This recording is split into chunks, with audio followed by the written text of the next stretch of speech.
Bismillahirrahmanirrahim. Assalamualaikum warahmatullahi wabarakatuh. Alhamdulillahirabbil alamin wa bihi nasta'in ala umuri dunya waddin.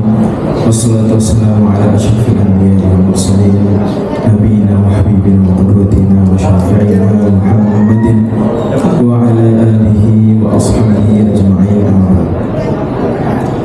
Para bapak, ibu, alim ulama, tokoh masyarakat yang saya hormati, wabil khusus saya ucapkan selamat kepada lurah kita yang baru, Bapak Abdul Manan, sarjana ekonomi, menggantikan Pak Gunawan ya. Sebelumnya Pak Gunawan, mudah-mudahan Allah Subhanahu wa Ta'ala selalu limpahkan berkah buat beliau dan juga buat kelurahan kita. Amin. Bapak Ibu tentu pernah dengar kali ya, hari-hari ini ada tindak pidana korupsi yang kerugian negara ditakar kira-kira berapa triliun? 251 triliun.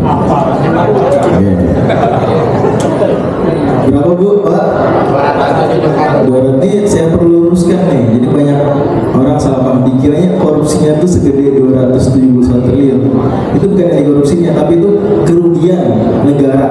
Ya, kerugian negara 271 triliun.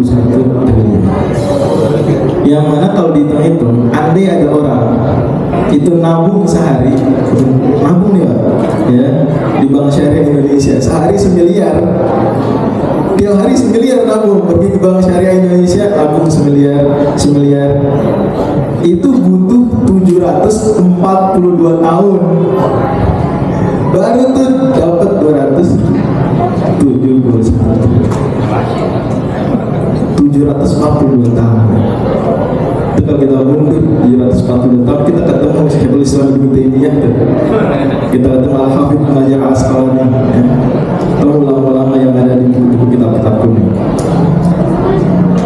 Tapi Bapak Ibu sekalian, saya mau kasih kabar gembira nih, sekaligus hitung-hitungan saya sederhana ya. Nanti Mbak Lurah dengan sarjana ekonomi bisa lah koreksi. Jadi kan Lailatul Qadar tuh, kalau kita beramal di situ sekali aja amal, maka amal kita dilipat gandakan, seolah-olah kita beramal dengan amalan tersebut non-stop selama 1000 bulan. Non-stop selama 1000 bulan. Umpama Bapak Ibu malam ini, misalnya malam ini Lailatul Qadar misalnya, baca Al-Quran 1 juz.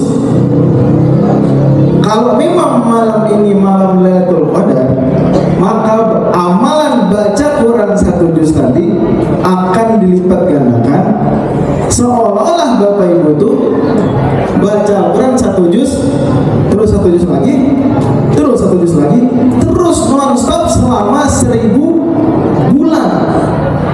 Terus baca Quran. Yang ada yang buat kan di antara kita gitu ya. Bisa dipahami sampai sini nih. Sampai sini bisa dipahami ya konsepnya ya. Kalau Bapak Ibu sekalian sholat malam 11 rakaat di malam pas Lailatul Qadar, berarti sama aja selama 1000 bulan. 1000 bulan tuh 1 bulan 30 hari misalnya. 1000 bulan berarti 30.000 hari. 30.000 hari itu non-stop sholat 11 rakaat. Sholat malam dong. Sholat malam 11 rakaat. Terus sudah 12 rakaat sholat lagi. Terus selama 30.000 hari non-stop. Nah, kalau udah paham gini baru saya bisa ajak hitung agak serius. Saya udah hitung nih. Dalam 1 hari kan itu ada 86.400 detik. 1 hari 24 jam. 1 jam 3.600 detik. 1 hari 1 malam itu 24 jam 86.400 detik. Kalau misalnya ada orang sedekah masukin ke kotak promo malam Lailatul Qadar, butuh sedetik nggak? Saya pikir sedetik lah, sedetik. Artinya kalau dia sedekahnya tuh pas Lailatul Qadar, sama aja dia sedekah lagi, berapa lama?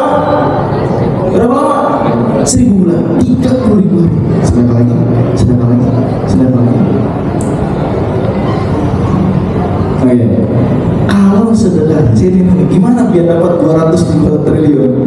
Ternyata sedekah di malam Lailatul Qadar 110.000 rupiah saja, tentu saja di sini relatif ya. Tapi saya pikir banyak lah bapak-bapak di sini yang bagi dia 110.000 tuh. Duit warna merah tambah 10.000 warna ungu tuh kecil. Atau biasa-biasa aja lah, biasa-biasa aja. Kalau kehilangan nggak sampai nangis, ya. Satu lembar merah, saya nggak bawa nih 110.000 biar lebih kelihatan sebenarnya. Ada selembar warna merah, selembar warna ungu. Tuh masukin kotak promo. Sepas Lailatul Qadar, seolah-olah kita sedekah 110.000, 110.000, 110.000. Pas saya itu dapat tuh. Kalau dikali 1000 bulan sama dengan 285,12 triliun. 285 triliun. Lewat nggak tuh 271? Jadi Bapak Ibu sekalian tuh angka 271 triliun tuh mau nggak dapat pahala sedekah 271 triliun? Mau nggak? Kalau mau, caranya tadi saya udah bilang ya. Sedekah malam Lailatul Qadar berapa banyak? 110.000. Satu lembar merah, satu lembar ungu, masukin kotak tromol. Kalau tuh pas malam Lailatul Qadar lewat 271 triliun. Masya bisa. Tapi kan fatwa Tanjim Muhammadiyah malam Lailatul Qadar pindah-pindah. Malam Lailatul Qadar rahasia. Tahun ini malam 21 bisa, tahun depan 22, tahun depan 29, tahun depan 27, ngacak pindah-pindah. Maka cara biar kita jamin nih secara teori ya, jamin sedekah kita pas malam Lailatul Qadar, caranya dengan sedekahnya setiap malam. Tiap malam, jangan ngitung kancing, ngitung ganjil genap. Emang Jakarta jalan ganjil genap kan foto tadi nggak gedean ganjil genap. Genap pun bisa malam Lailatul Qadar, bisa. Nah itu pendapat banyak ulama, sebutin Al-Hafidz Ibnu Hajar dalam Fathul. Jadi sedekahlah 110.000 rupiah di setiap malam dari malam-malam yang kemungkinan Lailatul Qadar, dijamin salah satunya pas tuh kena Lailatul Qadar 110.000 rupiah pas Lailatul Qadar, dikali sholat sedekah terus sebanyak itu selama sebulan. Di total tadi berapa? 285 triliun. Lewat tuh, lewat. Para bapak, ibu dan jamaah sekalian yang dirahmati Allah Subhanahu wa Ta'ala. Tapi topik kita sekarang sebetulnya bukan tentang sedekah. Itu contoh saja bagaimana amal soleh itu sebetulnya dalam Islam Allah bukakan pintu supaya mudah. Contoh lagi, amal soleh dalam Islam itu dia nggak gampang sebenarnya. Butuh perjuangan untuk bisa ikhlas dan ittiba sebagaimana arahan Kiai Mardawi. Mesti ikhlas dan mesti sesuai dengan sunnah Nabi SAW supaya diterima. Tapi amal-amal itu ternyata dibukakan pintu-pintu kemudahan. Contoh gampangnya, kalau bulan Ramadan, kenapa cenderungnya kita lebih semangat ibadah? Kenapa? Karena dibikin gampang. Setan kelas kakapnya ditangkap, pintu surga dibuka. Gimana Pak Ketua LPM? Ngerasa nggak? Kayaknya sebulan Ramadan nih amal soleh jadi lebih gampang. Ngerasa nggak? Lebih enteng gitu ya. Sholat malam itu 11 rakaat jadi. Lagi giliran Ketua LPM tarlingnya ke yang 23 pun kuat juga ternyata. Gitu kan? Gampang. Jadi emang Allah kasih gampang. Termasuk berquran. Nah, ini amal soleh yang kita bahas malam ini karena nuzul Quran adalah termasuk amal soleh terkait dengan Al-Quran. Apalagi secara khusus Al-Quran Allah udah bilang Allah bikin mudah. Ayatnya terkenal surat Al-Qamar diulang 4 kali. Walaqad yassarnal Qur'ana lidzikri fahal min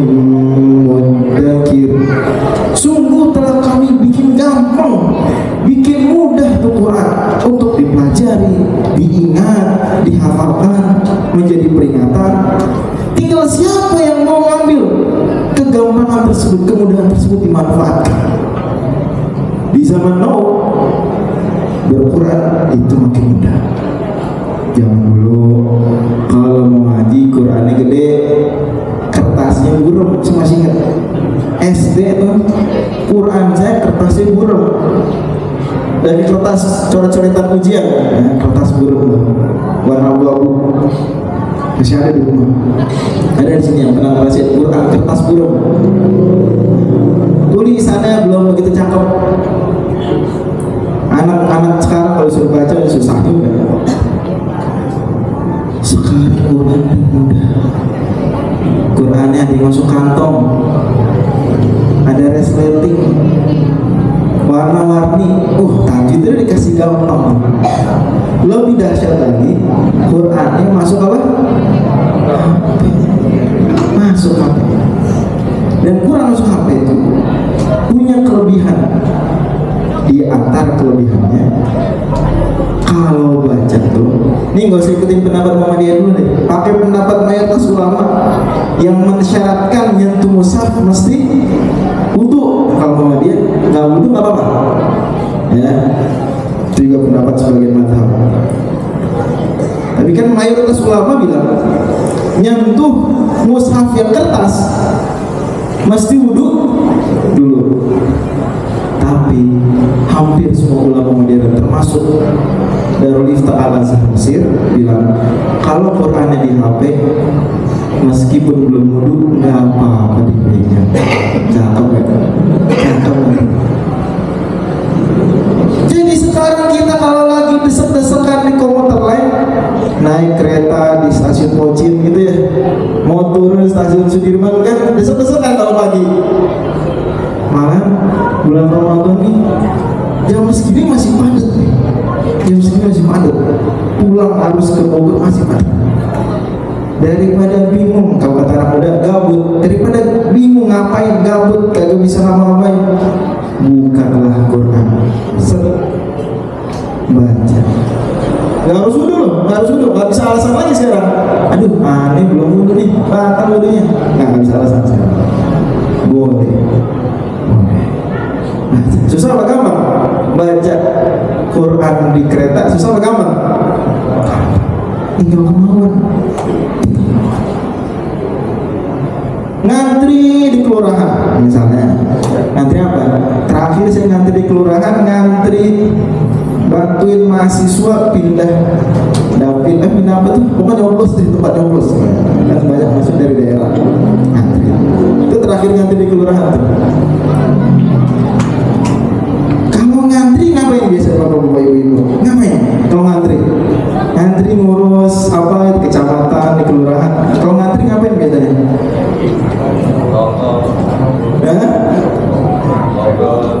Nah sekarang tuh sambil ngantri buka Quran, sehalaman aja baca. Antrian dapat selesai antriannya, giliran kita datang dapat pahala baca Quran satu halaman. Jadi berquran di zaman now makin gampang makin susah. Lanjut. Biasanya kita tuh senang kalau dengerin imam yang bacanya cakep. Nah, gini ada imam dari Arwahnya, cakep ngajinya. Kalau dulu kalau imam cakep nyarinya mesti di masjid-masjid gede, atau jika masih umroh gitu, masjid Haram, masjid Nabawi, baru dengan imam suara cakep. Istiqlal Barokah baru dengan imam cakep suaranya. Tapi kalau di rumah nggak bisa lagi dengan. Sekarang Bapak Ibu sekalian bisa terus-terusan. Yang kedua nih, tadi kan baca, bisa terus-terusan dengerin pembacaan Al-Quran yang merdu setiap saat. Ibu-ibu sambil nyetrika, setel bu di HP, bu setel di HP, YouTube aja, jadi nggak usah nge-save YouTube, habis kuotanya dikit, setel surat Al-Kahfi, surat Yasin, juz 30, juz 29, setel. dengerin Quran berpahala nggak? Sambil nyetrika bisa dengerin aja. Berquran di zaman now. Makin nggak mau makin susah. Sambil masak dengerin. Bapak ibu, kalau naik mobil perjalanan pulang kerja biasanya macetnya di mana? Mungkin di Lenteng Agung, mana lagi? Pancoran, Margonda gitu kali ya. Kalau kita mau orang sini kagak Margonda biasanya. Hah? Baru. Itu di mobil ada apa itu biar ada yang ngisi gitu, jangan kosong-kosong aja gitu. Biar adem meskipun macet, kita setel motor atau ngaji setel. Bisa. Kan susah. Itu nggak melanggar lalu lintas kan? Melanggar nomor 22 tahun 2009. Nggak aman. Udah pernah saya tanya Pak Polisi mengenai murotal, melanggar nggak apa-apa. Dan nggak pernah ada kecelakaan gara-gara dengerin murotal, nggak ada. Kecelakaan main HP ada. Jadi Bapak Ibu sekalian, selain baca Quran, zaman now kita makin mudah mendengarkan Al-Quran. 2 tuh. 3, di zaman now kita makin mudah sekarang berquran dengan cara mempelajari tafsir. Al-Quran. Jangan dulu kalau mempelajari tafsir Al-Quran mesti gimana? Datang pengajian seminggu sekali. Mungkin yang dibahas sama ustadznya 1 ayat, paling banyak 1 halaman. Mesti beli buku tebal-tebal. Alhamdulillah, zaman sekarang pengajian tafsir di YouTube udah banyak. Ketik di YouTube pengajian tafsir surat Yasin, keluar banyak ustaz dipilih. Tafsir surat Al-Kahfi, tafsir surat Al-Ikhlas. Tinggal kita sekarang tanya diri sendiri, yang kita setel tuh apaan di YouTube tuh? Yang di setel apa tuh? Itu tinggal kita tanya diri sendiri. Yang punya Instagram, punya TikTok, yang dilihatin apaan tuh di TikTok dan Instagram? Padahal banyak juga yang ngajarin tafsir Quran. Ini pertanyaan-pertanyaan buat kita. Membaca Al-Quran, mendengarkan Al-Quran, dan apa yang ketiga? Mempelajari tafsir Al-Quran. Hari ini semakin mudah, zaman semakin mudah. Bapak Ibu sekalian, makin gede dosanya kalau nggak bisa baca Quran. Kan penelitian terbaru nih, ya, Institut Ilmu Quran IIQ tahun 2022, 72% nggak bisa baca Quran. Astagfirullah. 72% itu menang pilpres tuh 72%. Nggak bisa baca Quran. Astagfirullah. Iki yang dekat situ tuh, mana tuh? Menuju Ciputat tuh dekat Bojong Sari. Pertanyaan besar buat kita sendiri gimana? Apa kabar? Jangan malu Bapak Ibu sekalian. Gak ada namanya telat belajar ngaji, gak ada. Emang sih gitu di masyarakat tuh kayak kalau belajar ngaji cuma kerjaannya anak TPA, anak SD. Udah SMP-nya nih, nggak mau belajar ngaji, malu dia. Ini harus dibenahi. Hampir setahu saya Ustaz di sini ada terus-terusan pengajian baca Quran di Kukusan banyak. Mudah-mudahan nanti Pak Lurah juga bisa bantu, ya, mendorong ya kegiatan-kegiatan keagamaan Islam termasuk terkait dengan Quran di daerah Kukusan kita. Jangan sampai Kukusan salah satu kelurahan paling agamis setelah Depok justru banyak yang nggak bisa ngaji. Nggak boleh. Saya terima kasih juga Pak Haji Agus Salim, remaja Masjid Al-Barakah aktif. Alhamdulillah ada seragamnya, itikafnya ramai. Alhamdulillah, masya Allah, senang.